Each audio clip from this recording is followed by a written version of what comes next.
La présentation qui est faite par le professeur du département des langues de l'Institut des ingénieurs d'irrigation et de la mécanisation de l'agriculture de Tachkent.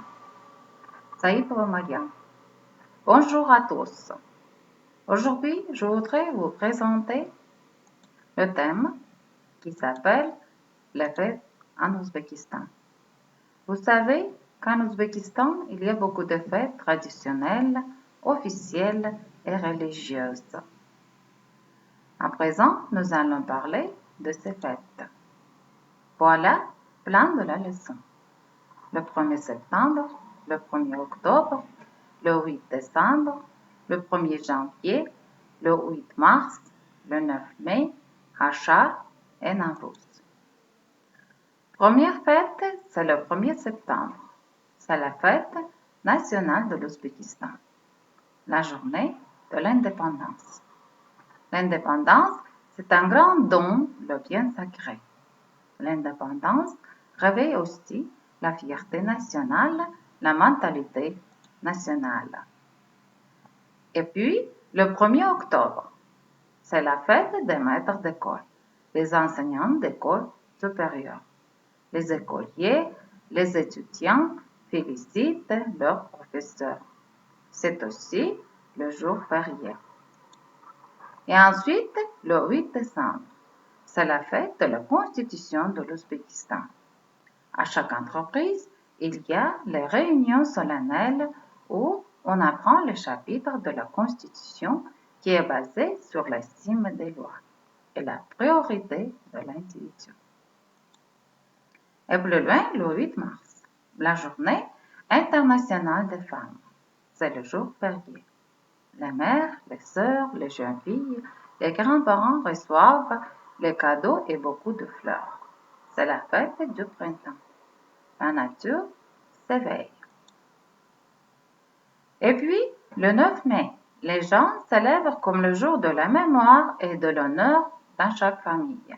C'est une fête officielle. Et plus loin, c'est le Hachar. Ce jour-là, tout le monde, les vieux et les jeunes, vont travailler ensemble, nettoyer les rues, les places, planter les arbres, aider quelqu'un à bâtir une maison. C'est-à-dire travailler ensemble et faire un grand travail en un jour.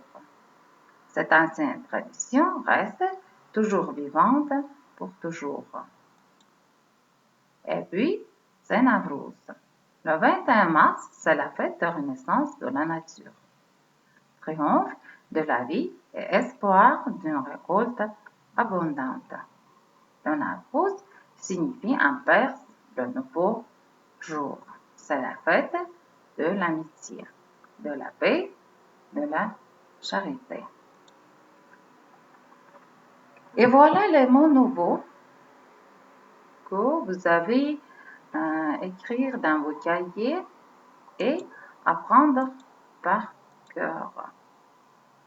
Voilà les questions. En utilisant le texte, vous devez répondre aux questions et ces réponses écrire dans vos cahiers. Le nouveau thème du grammaire, c'est présent de l'indicatif. Comment conjuguer les verbes français au présent? Pour conjuguer les verbes au présent, on remplace la terminaison de l'infinitif selon le groupe du verbe par la terminaison suivante. Les verbes dont l'infinitif se termine par ER forment le premier groupe des verbes en français.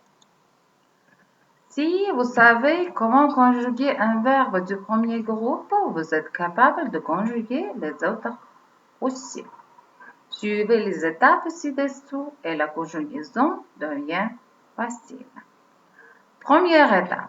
Prenons comme exemple le verbe danser. Laissez par la terminaison ER de l'infinitif. Ce qui reste, c'est le radical du verbe, ici, danse. Deuxième étape, ajoutez au radical la terminaison E, ES, E, ONS, EZ, ENT. Je danse. Tu danses. Il, elle, on danse. Nous dansons. Vous dansez. Il, elle danse. Dans ce tableau, vous pouvez voir le verbe chanter au présent de l'indicatif. Voilà la terminaison et voilà la conjugaison du verbe chanter. Je chante, tu chantes, il chante, elle chante, nous chantons, vous chantez, il chante, elle chante. Vous avez compris? Et dans ce tableau, la conjugaison des verbes du premier groupe au présent de l'indicatif. Jouer, chanter, écouter, répéter, télécharger. En utilisant de ce tableau, vous pouvez faire exercice de grammaire. Exercice numéro 1. Mettez le verbe au présent de l'indicatif. Et exercice numéro 2. Conjuguer ces verbes au présent de l'indicatif selon le modèle. Par exemple, le verbe rester. Je reste, tu restes, il, elle reste, nous restons, vous restez, il, elle reste. Vous devez conjuguer ces verbes au présent de l'indicatif selon ce modèle. C'est la fin de notre leçon. S'il n'y avait pas de questions, merci beaucoup pour votre attention. Au revoir.